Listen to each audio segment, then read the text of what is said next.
Hello, and welcome to episode number 7 of the official Layers podcast. Overlay, I'm the founder of Layers, Liam. And I'm a designer and illustrator, Reijo. Just before we get started, if you're looking to support Layers or the Overlay podcast, then you can join Layers Plus today and gain access to additional features such as analytics, scheduling, profile customization, and more. Overlay listeners can also get a 10% discount off the annual plan using the code OVERLAY10. And now on with the episode. How's it going, Rio? How's your week been? Not too bad. Wish I could have done a bit more, but it is what it is. How about yours? You weren't as productive as you wanted to be. Why? No, I Tell had me. a bit of a cold, I think, over the weekend. A little bit earlier in the week, but it's mostly past now. I feel like. Oh no, I think I've got it. I had a cold like 2 weeks ago, and I don't think it's fully left, which is annoying. I've always had issues with my sinuses. Yeah, they always get blocked, and I don't think they're fully clear at the moment. Which well, it's not bad, but it's just annoying. I suppose it'll only get worse with age, right? Yeah, one of those things to look forward to, right? Yeah. But yeah, what's been happening this week? On Layers, what has happened in the past week? People are using the annotations. People are using Layers. Holy crap! Yeah. They've been using those on some of my animations as well. Like they leave specific, like on videos, they leave comments. Yeah, and we discussed last time that I was going to implement timestamps, so it would actually make sense when you use it. Which I still need to do. But yeah, have you looked into that? Like how difficult do you think that is? I don't think it's difficult at all, man. It's just on click I'm showing the annotation and I just have to pause the video, get the current timestamp, and then add the timestamp to the comment. Bingo bango, done. And then when it appears in the list on the right, when you click on it, it just seeks the video to the timestamp and makes sure to pause it as well. Yeah. So it should be super easy. I should get around to it. Maybe. So like the topic for this week on Discord has been spam comments, right? Maybe a way to deal with spam comments is to only allow comments that are coming that are annotations. So no generic comments, only specific comments. Perhaps. I mean, you can still annotate nice colors. That is true. But if you're dealing with I don't know, maybe I assume there's a simple way to manufacture comments automatically. Having them be on annotations only, I assume, makes it a little bit more difficult. Yeah, maybe. What Ray was talking about is I put a tweet out the other day, or a post on X, asking with a screenshot of some comments on Layers, asking if the comments were spammy or not. Because one of the issues that designers love to complain about specifically Dribble, for whatever reason, although I think they exist on most of the platforms, is that the comments can be very crappy. Yeah.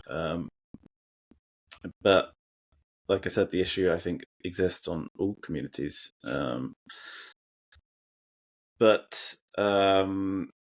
It's very difficult to determine what makes a spammy comment at face value. I think saying nice colors isn't necessarily bad, but seeing nice colors 100 times a day.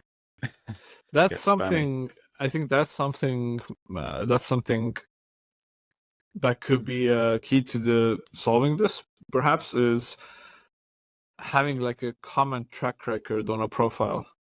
Like if you can start easily picking out like who are the accounts leaving spam comments. If Yep. if the only comments this account leaves is nice colors, nice layout, nice copy, nice colors, nice layout, then Yep. You're gone. friend. But like from a human point of view, like I can detect them pretty easily. Like I'll see these comments, they look a bit Yeah, spammy, so I'll yeah, check out the accounts and I'll yeah, see if the accounts are like somewhat affiliated with the layer yeah, poster. And if they are, yeah, if and it seems like they're friends, then that's easy, right? They're just trying to like boost the post. yeah, And then if they're not in the same company or friends or whatever, and they're still there, then usually it's because they just want to boost their profile. So if they comment on every post and they're the top comment, then obviously people might click on their link. So it's a way to promote yourself, basically. yeah. So yeah, from a human level, it's quite easy to spot, but making a computer do it. It feels I mean, it feels wrong a little bit, right? It feels feels wrong. like that. I agree with I agree with that it's easy to spot them. Like it's easy to see the pattern. But then when you actually go and have to write the rules about how this will be addressed for a computer to then solve, that kind of feels sketchy to me. That feels like, Oh, really? yeah, I don't know. As soon as you try to fix it, it's like, oh, this is sketchy. Yeah, this is kind of right. I don't know what makes me feel queasy about it, but it feels like there's like some sort of like there are Privacy thing. yeah, right, something is here that doesn't feel exactly right. Or like, for fuck's sake, sometimes I do want to say nice colors because the colors are nice, but I Yes. cannot say that anymore. I cannot say that because it will immediately look like spam. Yeah. Yeah. I think maybe the community just has to get used to them, or Oh, so you think it's like you think the train has left the station? Like this is not a solvable problem anymore. We're now in mitigation mode rather than solving mode. I haven't left any station. I don't know where I sit. Um, I'm thinking basically layers has a downvote uh, functionality. Mm-hmm. It's primarily for selected users. So if they can see that someone is gaming the popular page, then you can downvote it. And it basically got introduced because typically posts don't stay on number one for a good while, right? It maybe an hour or two or a few Yeah, hours. But yeah, if they're there for half a day, you know something's up. yeah, And then you look into the post and the account, and it's like, oh, they're just getting the friends to like it at intervals of an hour or whatever, just to ensure it stays up. yeah, I think the timing thing is the bad part in that, because like if you have a company and your team just likes the team's post, for example, there's nothing yeah, necessarily wrong with that, right? yeah, Like yeah, it does mean the post gets like an influx of likes uh, over a period of time, yeah, which could be argued as not fair to the rest. Um, but um, but yeah, when you can tell that they're doing it purposely at different intervals, and then they have another post or two that are on the top spots, and yeah, they have the top three yeah. spots, then you're like, well, this isn't uh that great. It's not organic. It's not organic, yeah. Yeah. So yeah, you have to introduce something, and basically the downvote was introduced. But So what? I brought that Can you up talk a because we little bit can more about basically that? add the What downvote does to. the downvote actually do to the account? It doesn't do anything to the account. Like, it's just to the layer itself. Just the layer itself. Hmm. Yeah. So it'll Currently, push it it'll just push it down from a high ranking spot.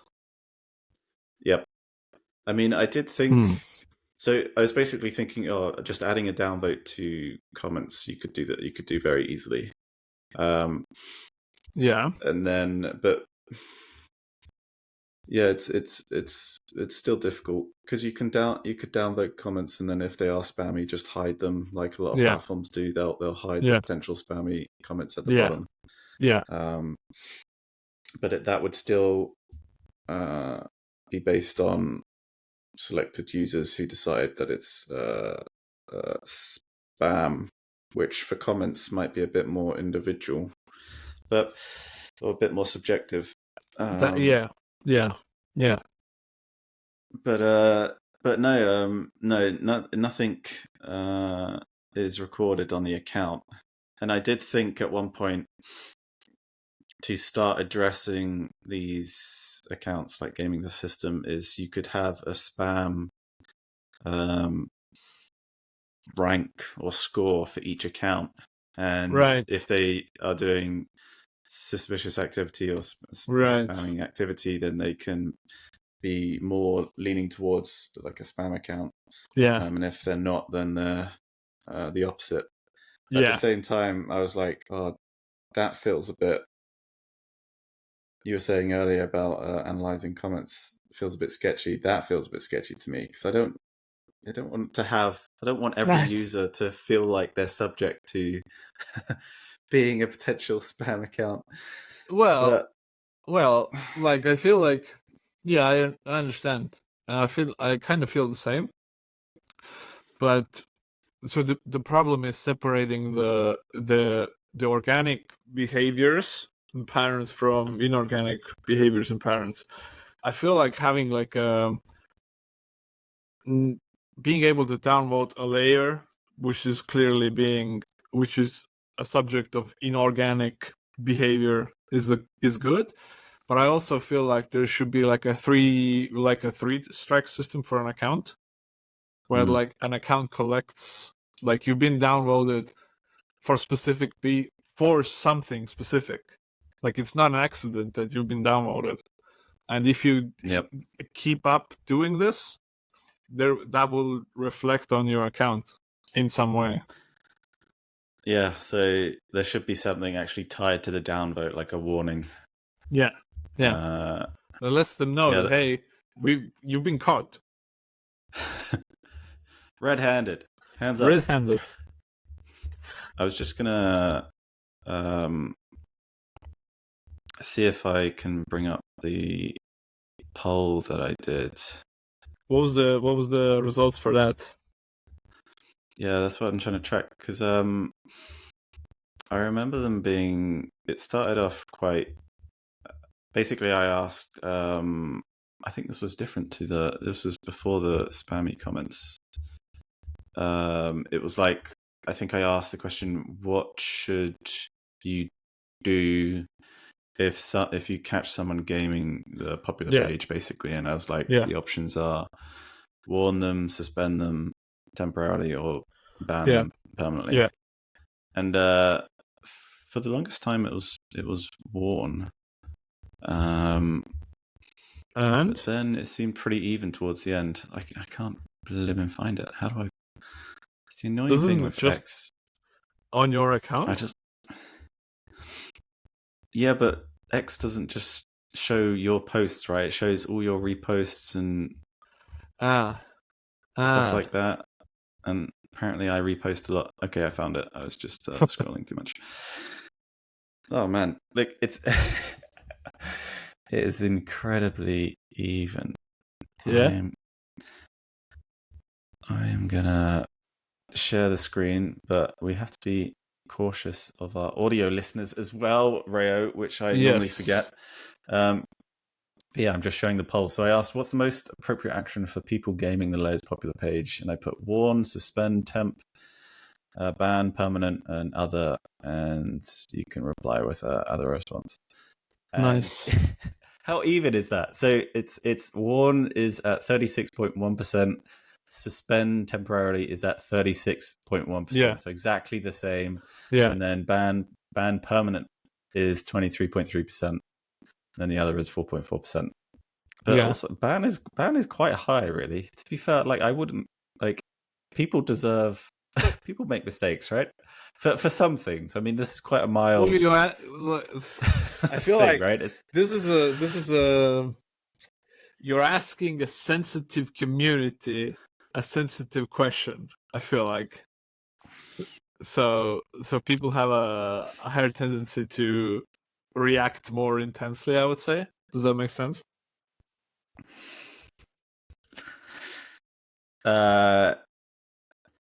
You dropped out, Ray. Oh, sorry. Say it again. So I was saying that you're asking a sensitive community a sensitive question. Like this is already like a touchy subject in general, I think, in other platforms as well. So they're more likely to give you like a harder answer, I feel like. You reckon? I guess it is. It's also my bubble. It's like a design bubble. That's so true. It's very the but data skewed. Yeah, but you're asking, this is the crime, what should be the punishment? Like, we've already verified that you've done something wrong. What should be the result of that wrongdoing? Yeah, and I basically see anyone that answered warn could potentially be trying to game the popular page. Right?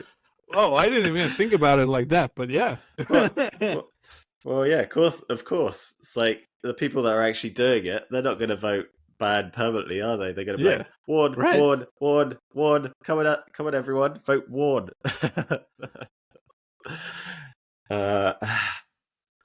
Yeah.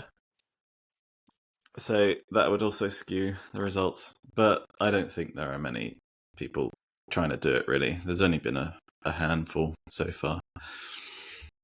Well, there's been enough to make you consider what the solution for that should be, or to sort of motivate you to solve this issue, or to recognize this as an issue on the platform. Yes, exactly. So yeah, I'll be addressing that with something, potentially a downvote. But I don't know. I mean, if you go on Behance, for example, Behance comments are just like right at the bottom. So it's like they're given so little priority or value, right? Yeah, that's true. Behance allows you the most space for your work, I think. Yes. So yeah, they got a full on case study view. Yeah. Would you want that type of content flow on layers, like a complete case study option? It will be interesting. I think it will be. Some people would definitely be interested in that. Some people thrive of making case studies. Good for them, I think. I don't think I would find much use of it. Maybe in the future. To be honest, I don't think. I don't know. I don't think a lot of them are actually case studies. They're just multiple images, basically. Like Twitter. Wait, sorry, not Twitter. Dribble has the case study function as well, but I don't think I've ever seen a case study on Dribble. I don't go specifically looking out for them, but I don't think I've seen one. Yeah. Very few people actually seem to write case studies, it would seem. But I actually found one with some text on Behance. But it seems to be just a way of including multiple images, basically. Oh, and a client reviews at the end. Hmm. Yeah. Interesting. I don't know. I'm not completely opposed to anything really. Yeah, it makes sense. If people were saying like, oh, can I add more text to my layers? Uh, sure, I could work something out. I mean, most of the time, it's like, oh, I want to add multiple images to a layer, so Yeah, I should just I get around to doing that. Really. yeah. I feel like it's um having that option of having a lot of like text added to a case study or like a set of layers um Mm, would be an interesting option. It would be definitely useful to certain more useful to some professions than others, I think.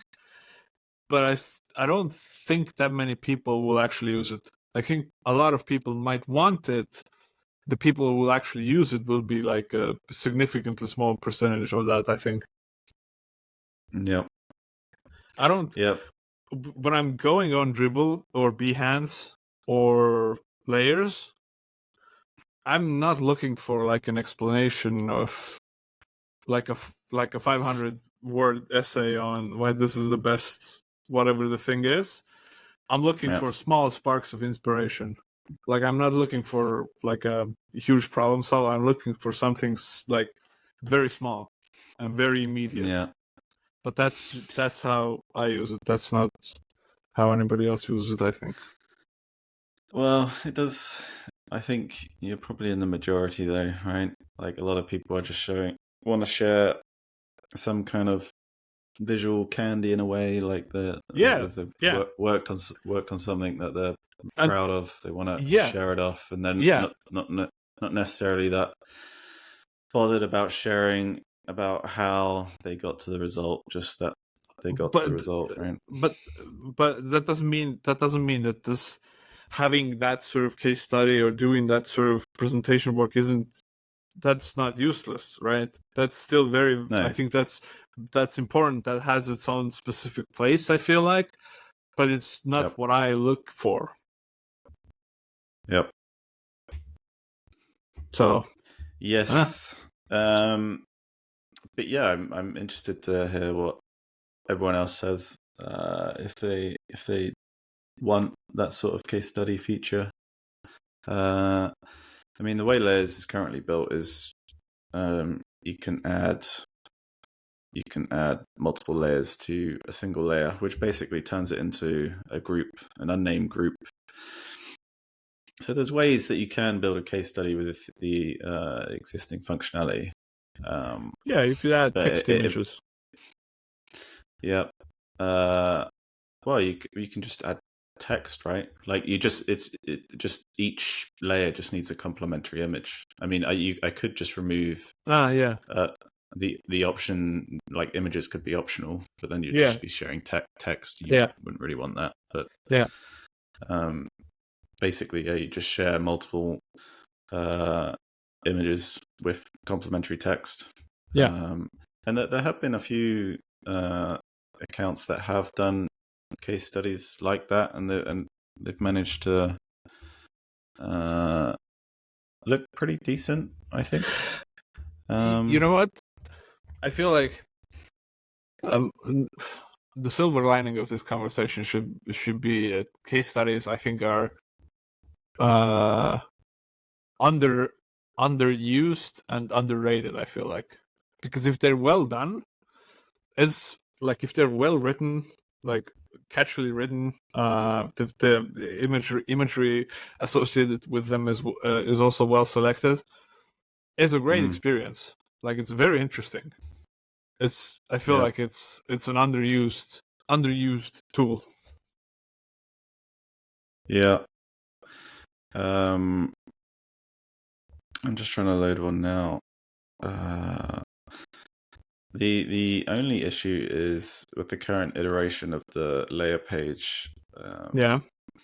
You have the content in the right sidebar, so it Mm. kind of flows a bit less. Doesn't flow as well as when it was in a single column, which makes the reading Yeah. experience a bit different, a bit more different. But if Yeah. I've got an example here. Bam. So I'm sharing a case study, if you will, from an agency called Creativa. Beautiful. So yeah, it's like a brand update to one of their clients, I guess. But yeah, as I was saying, the with the sidebar on the right, and especially because it's full screen, there's actually no way to know that there's multiple layers here. Which probably needs to be fixed. I think in one design I did have it not full screen, so it was like 80%, so you could basically see the next post, which I might have to re-implement. But yeah, so this is potentially an example of like a case study. Like each, is that your microphone? That's exactly the microphone I'm using. Yeah, so they just have multiple images and videos, and then complementary titles and text, and they've done it in a way which just almost replicates a case study. They've hacked it together. Like it is actually a case study. Yep. They've hacked it together. What do you mean, Raya? What would be the other solution? This is not like the. I don't think they think either that this is like the ideal reading experience for the case study, right?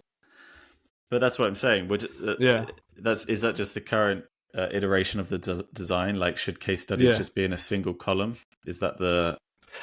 It would be preferable for sure. But is it worth it? That's what it was before, right? Do you remember? I might. It was a single column for ages until I brought back annotations and replies because you kind of it was also because of the competition, right? So competition, you kind of wanted to see the entries as soon as you arrived on the page, so putting them in the sidebar on the right was kind of good because then you could just browse all the entries. And then when annotations came along, it made sense to see the annotation on the right when you posted it rather than off screen, right? Yes. So those types of functionality don't really lean towards like a case study view. So if you're going to have like a case study, it's almost like it would be a separate type altogether, and you'd remove annotations and possibly even comments, right? Unless you just have comments and put them at the bottom, right? Like Behance or Dribble. This is good. I think this is a good example of the difficulty of doing product design, especially with the product like layers, where you make one decision, like, okay, let's put the sidebar here, let's do the replies here, let's do the annotations, but there are like ripples of ramifications that you will end up paying for like a year, 2 years after that still, which may not have been obvious at the time of release. Which is interesting. It's like a chess game. I think that's just product design in general, right? Like every thing, no matter how small it can be, potentially can have ramifications, like you say. As small as the like button can have serious ramifications. like counter, dislike, counter, like all of those things will all of those things I feel like are. It sounds simple on paper. Let's take it out. Let's put it back, or let's change it. But it has, I think, a great effect on the user, much more than the button is actually worth, I think. Yep. But it's, aside from annotations, I've also tweaked the overall sidebar on the layer page. In the code, it's called it's essentially called layer details, plus comments. But I'm really pleased where it is now. It seems finally a lot more polished. Basically just all the UI has been tweaked a little, so everything aligns. The UX is a bit better. It's a bit clearer. This so I'm is hoping, and I think since I've made the changes, people seem to be commenting more. So yeah, hopefully that's because of the changes I've made. nice. Um, Hopefully, but yeah. I saw this on Twitter. Somebody sort of threw a rhetorical question out into the void, asking like, what actually is polish in product design? And you use the word polish right now too. What do you think that is? How do you explain it? Polish. I think that might have been Cam. Yeah, that said that. I think polish is. It's, to me, it's UX delights. So Yeah. it's almost like you've read the user's mind. They want to be able to do something, and they think, oh, this is how I think it should be done, and then they try it, and then it's like, oh yeah, I did it. So Interesting. it's basically on the level of intuition. You want to make the interface as intuitive as possible. Like, I think the standard answer might be all the little details and all the subtle little animations and the little delights that designers love to put in. But I think it's more on a higher level and just making it that extra bit intuitive. And it's like, I totally agree and it's with you. like what, and it's like making the user feel like, oh, that's so clever. I totally agree with you. I'm glad they implemented it like that. I'm glad they thought about that. Yeah. It's like, Like, one of those small things that designers love is when you right click on a logo, right? And it's yeah. And get an download SVG. SVG. Yeah. I think those things are That's the the sign of polish polish. for me. Yeah, it's like, I wish I had thought about that, or I'm glad that exists. Yeah, They've read my mind. They've read my mind. This is what I want. So that's polished to me. Yeah. I wholeheartedly totally agree with you. I think the fine details, like micro interactions, like small animations, like visual sort of The visual. embellishments. Yeah. The embellishment. Those are just tools. That's just a tool to achieve like a certain level of polish. So I think an app or a are you here? Yeah. I didn't break up. Yeah, you dropped out again. I'm wondering if it's the Wi-Fi, or is it actually just Riverside? So we use Riverside to record these, and I Interesting. think the way that they do it is they download the video and audio locally, but obviously there's a limit to And that. it's uploading at the same time. They upload it at the same time. So I'm wondering if that's the issue. But anyway, say that again. And Just I don't for me, remember. not the listeners. I don't remember what I said. God. You were talking about polish and micro interactions. Yeah, I was saying something about that. Okay, it'll come back to you. Anyways, so an app can have like all of those things. Like, it can have beautiful animations, beautiful like little touches of details when you interact with it, but not be polished. It will just look good. Yeah. No, I agree. I think those little micro interactions are adding the cherry on the top, right? It's the delight. It's almost like the polish on the polish. Can you? It's like if the download SVG in the logo. So if you right click, already amazing. That is polished to me. But if you hover over the icon and the icon animates in a delightful way, or you click it and there's a nice download animation. That is the delightful bit. It's like, damn, this is polished, and oh my god, nice. this little delightful animation is the cherry on the top. Yeah. Can you recall a particular experience with software that made you feel like, holy shit, like somebody really got into my head and sort of saw my steps before I took them? I can't recall instantly, but the only thing I can recall is a video, perhaps not related completely, but a video from the founder of Cron. I think his name might be I don't want to misname him.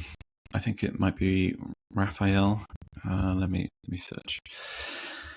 Raphael Shad, yeah. He made a video on YouTube, I believe with Gary Tan, maybe, about creating Cron and the UX and the UI. What went into the UX and UI? That's actually, the video is called Design Masterclass with the best designer I've ever met. That's a bold statement. But to me, it's an example of that polish. Like, he goes through a basic drop down for like time zones. Yeah. And he gives an example of like, oh, this is a Google Calendar's time zone or something like that. Time zone drop down, and it's like it's functional, it works, but it doesn't feel great. Office environment, but when you're out. Can you hear the audio? This was literally into my spinal cord. Oh wow, it does the audio as well. That's weird. I don't know. That's fine to have on the podcast, right? But anyway, he we'll put it in the links to the show notes, whatever. But he just gives a masterclass on making so many tweaks to something seemingly so small that it turns it into a functional element that works fine, but to a delightful element. Like, it makes it a pleasure to use rather than a chore to use. Which I feel a lot of software, especially maybe older software, that has lots of legacy code and UI stuff like that. Most of them are a chore to use, right? But if you have the time to go in, polish everything, it becomes a much better experience. See, even here, he's just describing the video. He's just ensuring everything is aligned, that all the numbers are using monospace, so they're all aligned. He's using the correct M dashes and stuff like that. I feel like just perfection. So that's an example of what I can think of. But in terms of actual software itself, I can't recall. There must be a few out there. Maybe I've just forgotten. Yeah, Yourself? It's tricky because it's the bad experiences that stick with you, right? Not the good ones. Yeah. So I feel like an analogy that I use to explain this to somebody or to try to think about this is like a kitchen knife. Like if you've used like a very basic kitchen knife, like a very regular one, it does the job exactly like as it's supposed to do, right? It cuts the tomato. Beautiful. Don't need more. However, if you've ever had like a very good kitchen knife, like it's nicely weighted, like the grip is like exactly fits your palm, Like there's the exact curvature to it, how it cuts. It's very easy to maintain. And now you realize, there's levels to this shit. And that's like, I feel like it's between, and that I think is a function itself. Like it being aesthetically pleasing. Not only does it work better, but it's aesthetically pleasing. That's a function as well. To just have it. Everything is nice. That's a function. Yeah. And it wouldn't be a design chat if we didn't bring up Apple or Steve Jobs or the iPhone. And I think the iPhone obviously did a lot of that as well. Like the previous phones before it, the BlackBerry with the keyboard and stuff like that. They were very functional and they were great phones and they did a lot and were fun in their own ways. But then when the iPhone came out, I sometimes miss them. Oh yeah. But there was just so much like intuitive design behind it, like even basic things like the scrollings, like how do you imagine this will work? Well, you just swipe up and it works how you'd expect. It's I feel like in sort of commonplace tech like iPhones, AirPods, Mac, that's probably the environment where you're most likely to encounter those little delights or those little like elements of polish. I think it can Apple can still, I feel like, be still a bit rough around the edges sometimes. But definitely. But there are some instances where it's like, holy shit. If you're in the ecosystem deep, like if you have all of the devices on, like Apple devices, it's great. If you just have the iPhone, don't have the MacBook, then it's the ecosystem experience is like is a little bit rougher. Yeah. There's also there's like experiences that they introduce that they kind of train their users on, and I sometimes find, I wonder if I try this with this device, does it work? And it works, and then you're like, oh yeah, that's pretty magical, right? Because it's a very similar it's a very similar experience, and it's just been transferred to another device. But at the same time, when it doesn't work, it's annoying as hell. It's not frustrating. It's very frustrating. I have it with my watch. Yeah. When I want to switch to my, because I got one of the 3G plan watches when I go running. Okay. To listen to music.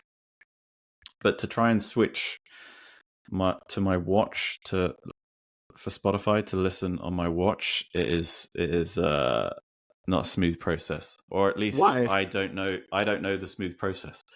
Like, please tell me. I think I figured it out recently though. So, but yeah, basically you've got your phone and your watch, and on the Spotify app you can choose where it's playing from. You can select like your phone or your watch, and so you select your watch, and then it tries, and then 10 seconds later it switches back to the phone, and you're like, why did you do that? Why did you do that? I told you switch. Why wouldn't you switch? Specifically, I told you to switch. It's not an accident. Yeah, exactly.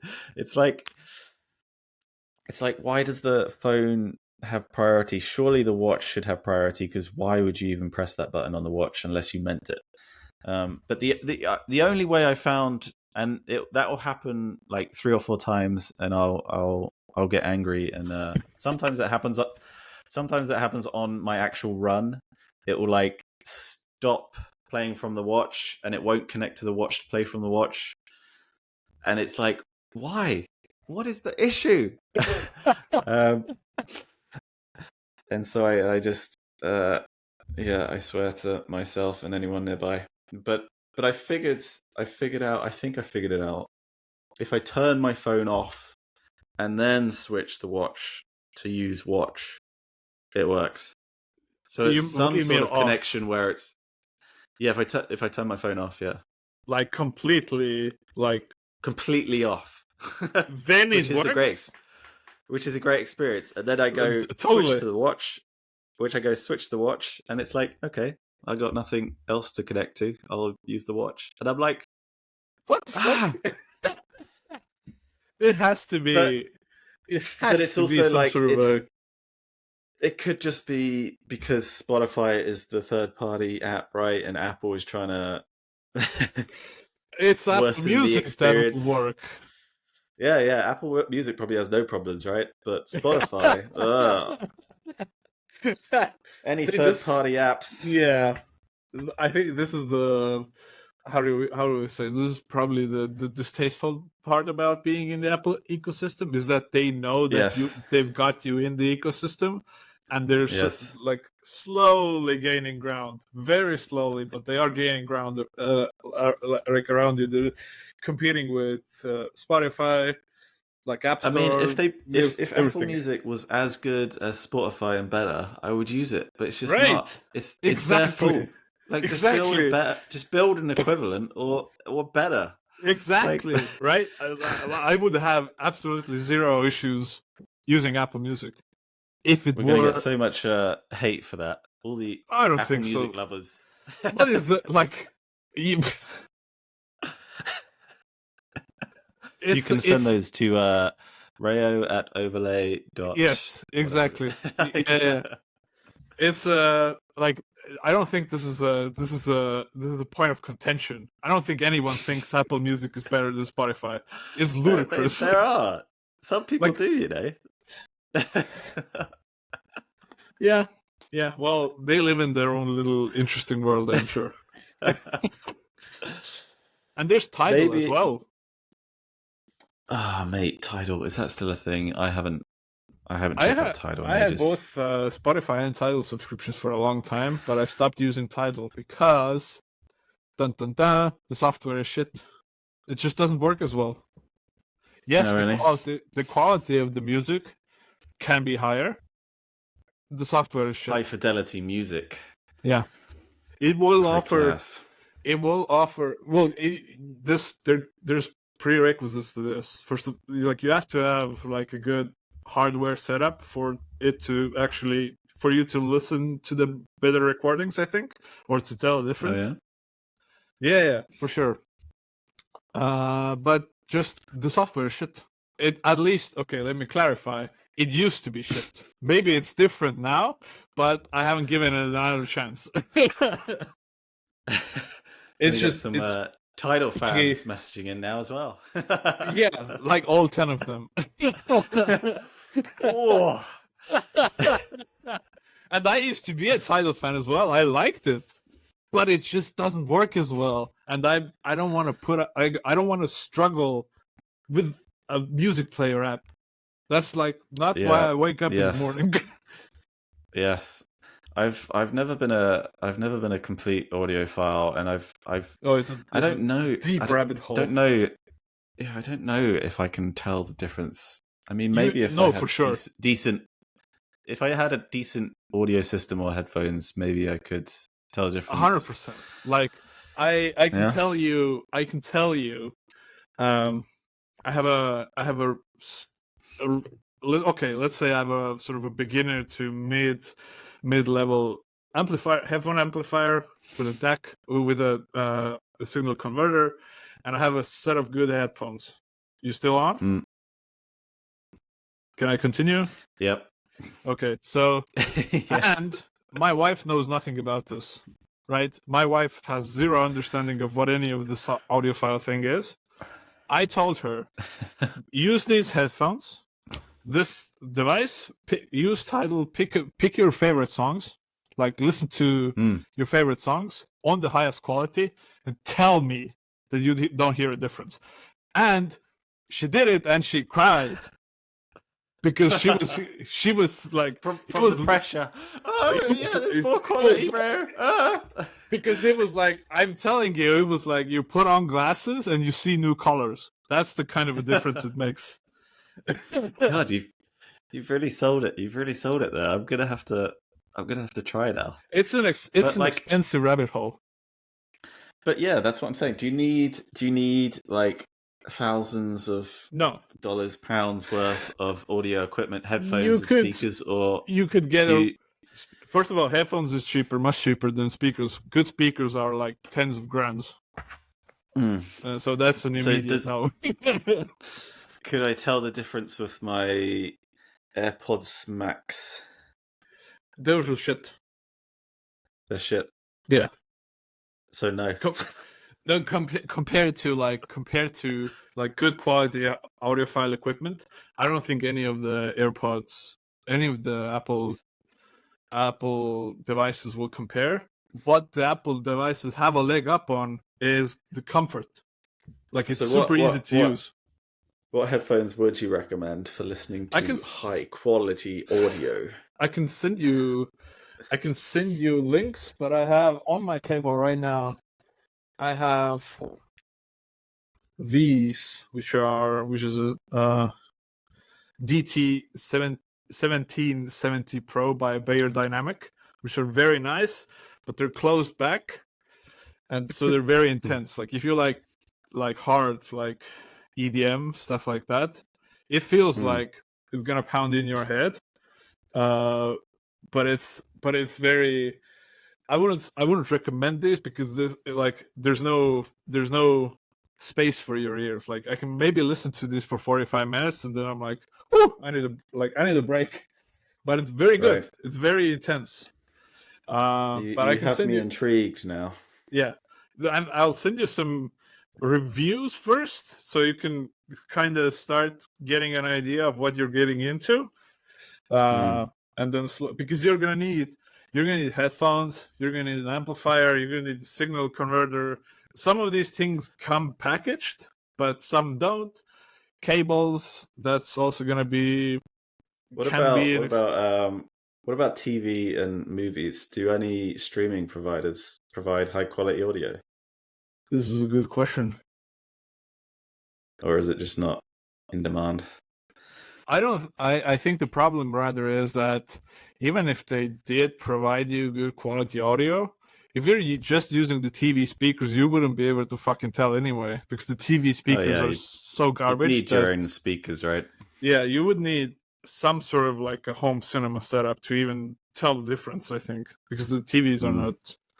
I don't think that's a way to measure. And I mean, if you're going down that route, you might as well get a IMAX projector, get some IMAX reels in. Right? It only goes downhill. It's like. Do you reckon you could actually buy an IMAX reel of a film? Have you seen how big those are? It's like yeah, they're huge. Well, right? You said cinema room, mate. It's gonna be a cinema room with. yeah. Why not? Fuck it. It'll be expensive, but I assume you can do it. I wonder if like Christopher Nolan has originals of his movies. Oh yeah, and probably no doubt he has a personal cinema theater that he uses for all his IMAX productions, right? That would be sweet. But I also like. I wonder. How happy he is watching movies, because he's so like he does movies on the grandest scale possible, and how can he turn off the sort of like the critic or like the professional in his head who I think he can, yeah, looks at the scene and goes like, Yeah, I think he can. There's not many interviews of him discussing it, but there are one or two of him discussing like his favorite guilty pleasure films, that type of thing. Oh, I saw one that he likes Fast and Furious. Oh yeah. Yeah. Which is unexpected, but I understand it, because it's like Nolan does films like Tenet and what was the? Oh mate, I can name all of them. The Memento, one with Inception, Interstellar, right. So high intensity action. So it makes sense that he likes Fast and Furious. Yeah, but he probably also likes the opposite, right? You can't. You'd want to break from all the serious stuff, I imagine. Not saying he would do a silly film, but prefers making the serious, complex films. But maybe he enjoys consuming the stupid films. Yeah, like Boss Maybe- Baby or stuff maybe. like that. Exactly. I don't know. Uh, So yes, Crikey, how did we get onto that? get nice headphones, get a nice amplifier, get a Tidal subscription, and hope it works. Yes. Yes, maybe one day. Yeah. I still need to just upgrade my basic MacBook and monitor. Which brings us to fundraising. Fundraising, yeah. Still looking for a bit of money for theirs. Had a quite promising call last week, I think it was last week. Yeah.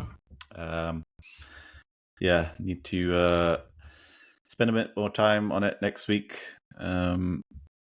So far, it's looking promising. Fingers crossed. Maybe end of May. Ooh. Fingers crossed. Okay. Gotta make it to end of May first. That is true. Another a boring business thing is, but yeah, basically, Layers has been making a bit of money for a while now, like ads, premium subscriptions, and all that money is sitting in the bank account. So I just need to figure out how to pay myself. And in UK, there's pay as you earn, which is basically full-time employment, which requires a bloody code, and it took me like 3 weeks to send me the code to set it all up. But I've got it now, so which does help. So it does give me that extra month, right? Because I can pay myself a bit of cash from all the ad revenue, etc. So that should help basically get me to end of May. Yeah. If you're interested, we have a thing called here in Estonia called e-residency. I don't know if you've heard about it, but if you want to avoid dealing with the bureaucracy and taxes of the UK, you can set up your business here. You probably dropped out at the right point there, Ray. About to explain some sort of tax avoidancy scheme. Yes. I think that's what people do is that's why the government I think that's the point of the program is to get companies into Estonia to leverage our like the infrastructure thing, the leniency. Yeah. The other way is you can just pay yourself dividends. That's true. Which was always an option, but then if you go down the fundraising route, then it complicates things because basically dividends have to go to each shareholder, right?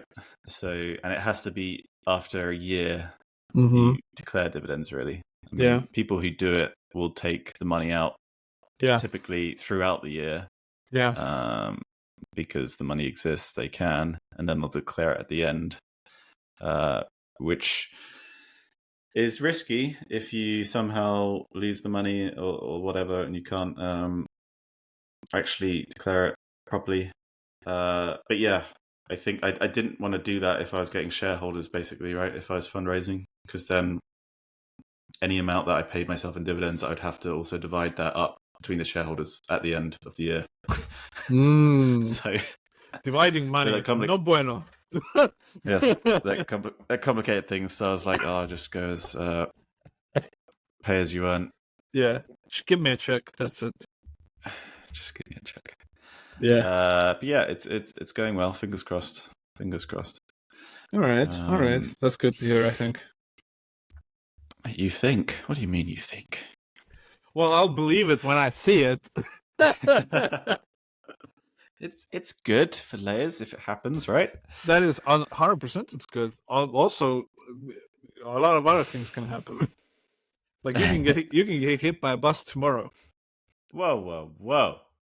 And then that's it. A Ferrari. Yeah. Yeah, and then aside from that, another thing I wanted to kind of address, which is kind of what I've been procrastinating with recently, is, but it's always been on the roadmap, to be fair. I've started working on posts for layers. So if I bring it right back to why I started layers, I wanted it to be more of a bespoke design Twitter.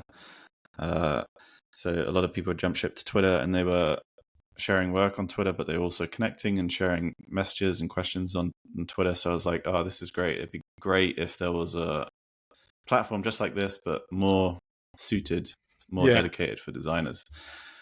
So it just happened that layers started in a way that it's a similar alternative to Dribble and Behance, but in the long run, it was never supposed to be that. So, but recently, whilst doing all the fundraising and stuff like that, as a break, as a break, I've just been you do more work. Just been working. I've been working on that posts feature, and it's going to be interesting to see how, if it integrates with the current platform, and how best to do that.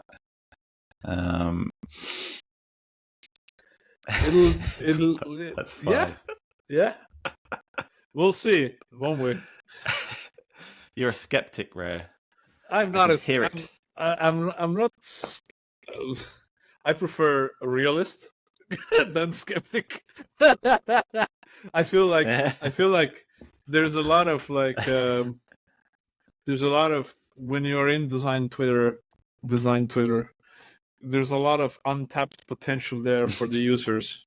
Like there's a lot of, when you say something stupid or something inflammatory, you can get a lot of engagement from a lot of different sort of smaller communities. Like you can get a lot of people pissed off very quickly. So I think that's going to be very hard to, that sort of rush of an engagement is going to be very hard to replicate, I feel like. Yeah, I'm not too bothered about the engagement initially. I just want like the complementary content types. Like I've always wanted members of the platform just to like be able to ask questions, or even add a poll, or even share something that they found that they think was cool. Because there's no, because you can only just post your work right at the moment, and if you were to post someone else's work, it would be stealing. But if you posted it in a way that was like, oh, I found this awesome website by XYZ, check it out, and if they're on the platform, that's even better. Yes. So it's like how I now think of it is like a scratchbook that goes with my portfolio on layers. So like an extra piece of extra outlet for anything else that is not specifically the work I do. Yeah. So the way I have it in my head at the moment, so there's going to be this portfolio feature soon on layers, which is basically every profile has the option to strip out all the layers UI and use their profile as their portfolio. And you'll be able to customize it and make it your own in certain ways. So, but then that adds a slight complexity of, then you have your portfolio and you have your profile on layers. And whilst the portfolio isn't necessarily tied to the platform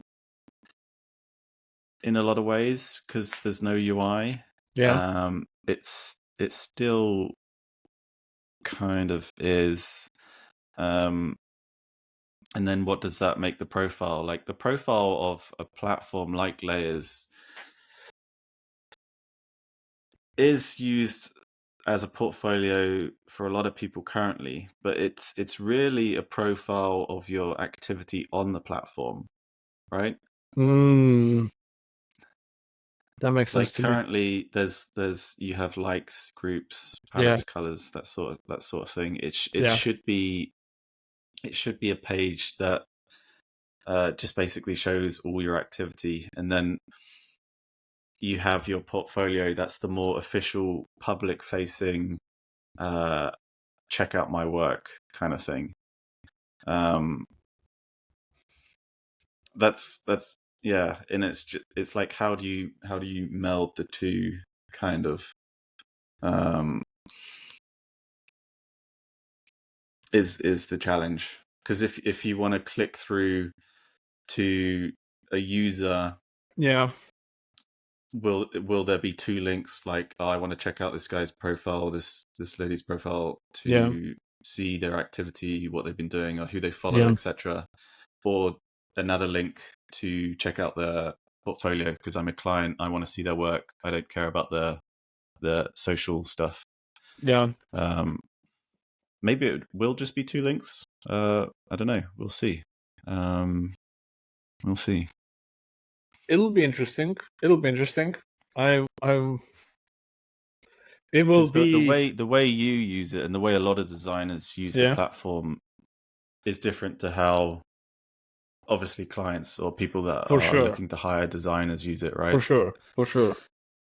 They want to see portfolios. They don't care about profiles. They don't care what you've liked, etc. Yeah, 100%.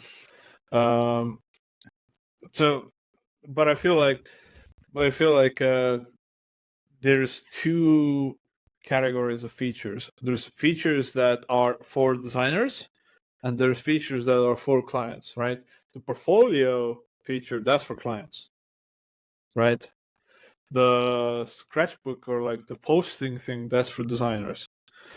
Do you think there should be feature between those two? There should be a balance between those two columns of features.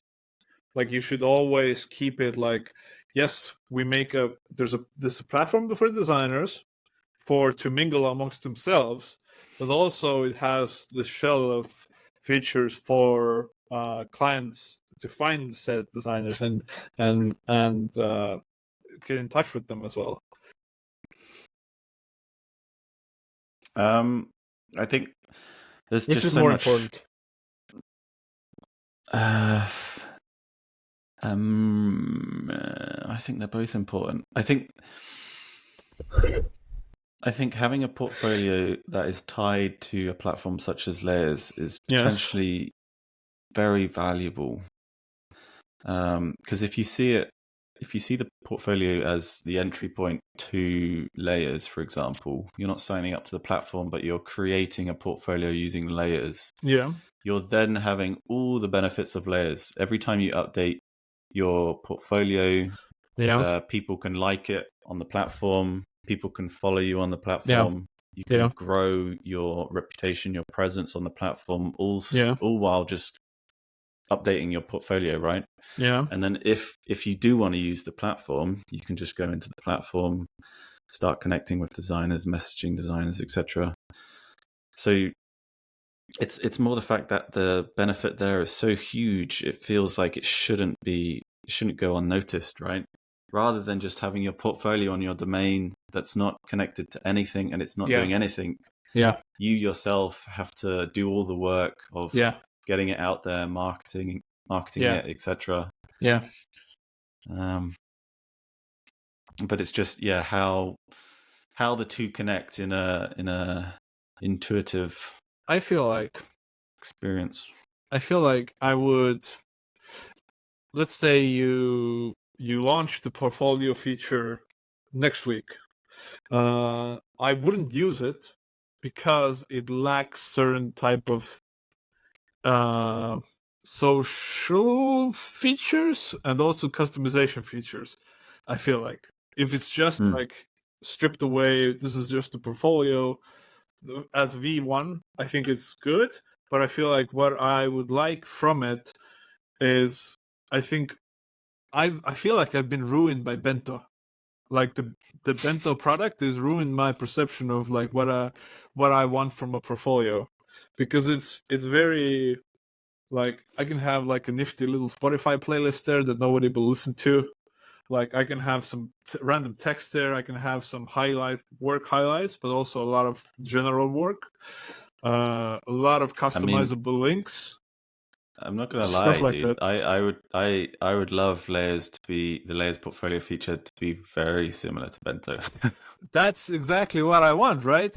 And the best part of it is that it's auto updating. Like I'm posting to layers anyway, so my portfolio is always up to date. I don't need to mess with it. I will pick some shots out or layers out to highlight. You bastard. Yep. So I think that's what I meant by like portfolio customization. Like initially, like you say, version 1 will simply just strip the UI. It will have a few themes that you can choose from. But then version 2 will add the customization, right? You'll be able to add additional pages, right? You might want to add like an about page, a bit more about yourself. You might want to add more content. You might want to add text blocks for like testimonials or stuff like that. Yes. So it does, and then customizing the layout does bode a similar direction to that of Bento, right? Where you can drag things around, move things around, add different types of content, and add pages. So yeah, that is basically where I see it going. And even in the long term, it could be a product in itself where it's almost like just a very intuitive web builder type thing. It could be just a different take on the current existing web builders. Yes, like the downside of this sounds to me is just the rabbit hole of features that you would need to find time to build. Because all of this sounds wonderful. Like if I could have Bento on layers, I would love it. I would use that as my like default whatever portfolio link. If I can customize it like that and keep it all automatically. It's just a matter of time. You just gotta wait, man. That I understand, but there's what features are you neglecting on the product to build the portfolio thing? Does anything? It's just one of you. Does anything? Does anything need prioritizing that much? I mean, if the fundraising closes, then obviously I'll have some help there. So I'll have other people that will be able to work on other features. Yeah. But yeah, at the same time, there's not necessarily a huge rush. I don't think. Maybe there is when the money comes in. You want to accelerate, but just getting to the point is enough for me. Being able to offer every day there's a new portfolio building site. I feel. Sorry, you dropped again.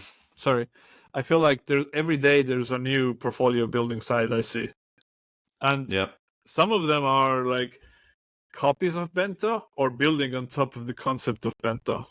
And then there's like Wix and cargo site and stuff like that. Like there's a lot of options right now, and the amount of options is only increasing. So the competition, I feel like, is getting fiercer and fiercer. Yeah. I didn't want to necessarily go down that rabbit hole, but yeah, I do have an inkling. This is almost like a side project from Layers.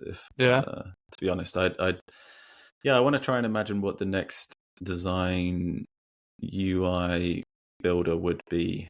I think you can still there's it's almost like a funnel. There's still something that can be an even simplified version, perhaps even utilizing a lot of AI that's around these days. And I've also wanted just a completely isomorphic web builder, so that writes front end and back end, which there are a few out there these days. But they're very complex. Like I think you can simplify it so much so that a 5-year-old could design or build a website, right? Yeah. Especially with AI, like you can just prompt it like this is what I want. I just want a website XYZ, and it should just be able to do it. But yeah, that's another side project that maybe I'll to the side project. Work on. Yeah. Yeah. But in the meantime, I think as I said, the version 1 of Portfolio and just having your portfolio connected to a platform that will help you potentially grow, I think That's a good start, I think. Potentially good. Yeah. And on that, I think we shall call it a day. If you have any questions or feedback for us here on Overlay, then please send us an email to overlay@layers.to. That's layers.to. Also, Overlay is now available on all your favorite podcasting apps, services. So if you can rate, review, subscribe, do all that stuff, it's be incredibly helpful to Reijo and I. And I'm Liam P. McCabe on X, Twitter. And I'm Reijo Writes at Twitter. And that's it. Peace out. Ciao. Bye.